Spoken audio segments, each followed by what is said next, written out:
Listen, most of us have passed when it comes to our financial history. How do we start off thinking about money? And today I thought that one of the ways to find out about how we deal with money is to think about our past and what we were brought up in dealing with finances. So today I have my amazing husband, Bernard White Jr., that I'm interviewing to ask him a couple of questions about how was it with finances growing up. So he could tell us a little bit about his history and what made him make the choices financially he's done today. Hi, everybody. I'm truly honored to be here and being interviewed by my wonderful, wonderful best friend and spouse, Miss Kiba, Jennette-White. Miss Kiba. Thank you. Today, I'm going to ask a question. First question. What do you remember as your first knowledge of money?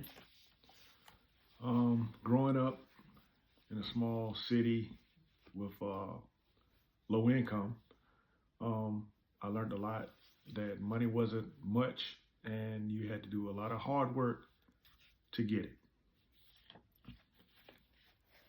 How was money introduced to you as a kid? As a child, it was introduced to me from my mom and my dad. They would give us allowances on our birthdays, and they would give us some type of money or monetary reward if you did your housework around the house or yard work.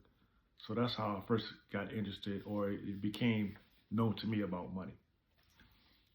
Were you taught how to use money? I learned a lot of watching and observing my parents on what they were doing with money, as far as like how they were able to buy us things. I noticed a lot of sacrifices that came from my dad working a lot of overtime and my mom working as well. So money was introduced to us that way as far as how they did their daily functions. So did they tell you exactly how to use the money, or you just got it from observation on what the way they used it? I did a lot of observation, a lot of listening, because being young as a child, you didn't understand what was going on or what was actually they were doing, because it wasn't like they were communicated and said what they did step by step. So I would just watch and see and ask questions. Hey, what are you doing? And they would say, I'm paying this bill. And being a child, you're always going to ask questions. Well, what's this bill about? Electric bill, water bill. So it came to me at a very early age of how the structure of what mom and dads do when it comes to paying bills. That's good.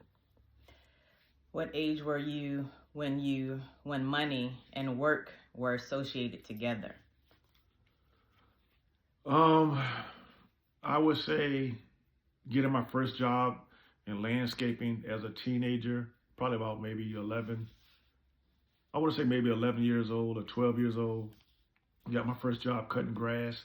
And then my mom taught me that he's going to pay you money for it.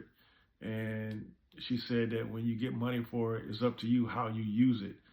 I didn't understand what that meant until I got the money. And then when I saw different things I wanted to buy, and I'm like, wow, I see what she meant. So that taught me a lot of things as to being introduced to working and getting my first little couple paychecks, and that got me on the right track. That's good. Were you taught the difference between cash and credit? Who was the one who taught you that about cash and credit? I want to say my father taught me about cash and credit. And he always emphasized that it's never good to use credit, period. He always used cash. And as the opportunities, as you get older, you'll see a lot of things that credit card opportunities come in the mail, and they come and solicit you and say you are approved for this, approved for that, credit-wise. But he said never get those things because they have some type of little trick, and that's called interest fees. And he said that if you pay in cash, it's best to go ahead and you pay it as you want to pay it off, and you don't have to do anything as far as like worrying something later on. You're paying extra money on interest on something that was so less that you started off doing by credit. So I believe cash is the best opportunity to stay out of debt. Use cash. Don't do credit. So you would say your dad was more so the one that would not use credit cards. Dad never used a credit card in his life. My mom had several credit cards, and so Dad had to pay Mom debt off because of her credit card. So she didn't go off of his philosophy. She went off of the grit. You know, everybody gets tempted, and they see that quick money, and so you approve of $500 in credit, so you take it because, hey, that's $500 I never had. But there's a trick to that, and so it's best to pay everything in cash. So you just answered my second question. My next question. Did your parents use credit? So you would say your father didn't use credit, but Never. Your mom would My use mom credit. did, yes. Okay. Did both of your parents have the same view on money? If not, was that confusing to you? So you kind of led into the differences between your dad didn't want to use credit, but your mom did use credit. So did that kind of confuse you when it came to how credit and money work? No, it didn't confuse me because it's you who have to make that choice. Despite of what you may be taught or what you may see, it's you the one who has to make that choice. And I chose not to do credit. I didn't want to do credit. I like cash, and that's like to pay things off. I want to pay it in cash. Even if it's a car or whatever, credit is okay. But once again, cash is the best thing because everything is paid in full.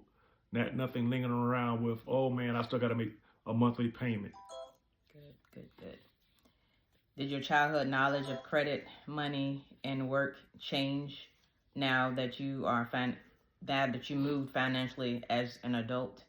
Meaning, did the way you see how credit cards and money and work philosophy, did that make your views of your finances change as an adult? I still kept my principles as a child, and I still do today as an adult.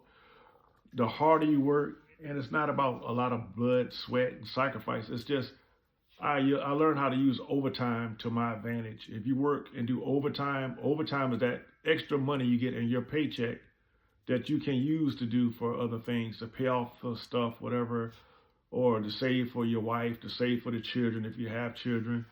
And it's always good to have a good savings account or transfer money into your funds, into your wife funds, because that's your investment, your wife, your family. So extra money you make from overtime, use that to put towards that. And that will help the family out, come down the line for emergencies or whatever they need for something that's important that I need to have right then and now. So I look at it like you got to learn how to use a system to work for you. And overtime is always that best thing. You may not want to do it, but guess what? It's extra money for you. Yeah, that answers my last question.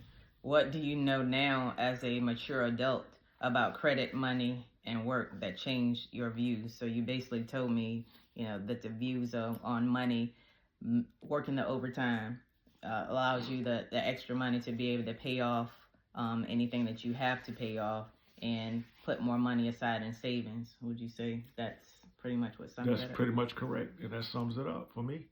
All right. Well, this is my first of many interviews that I'm going to be doing, talking about the past, how your past has changed your financial views for today, and what you plan on making a difference in what you've done in the past as to your future in finances. So I thank you, and thank you so much for all that you do, Miss Makiba, Jennette-White. Thank you. And your wonderful advice that you have given to those and myself. All right. To financial freedom. Thank you for watching Keys to Financial Freedom.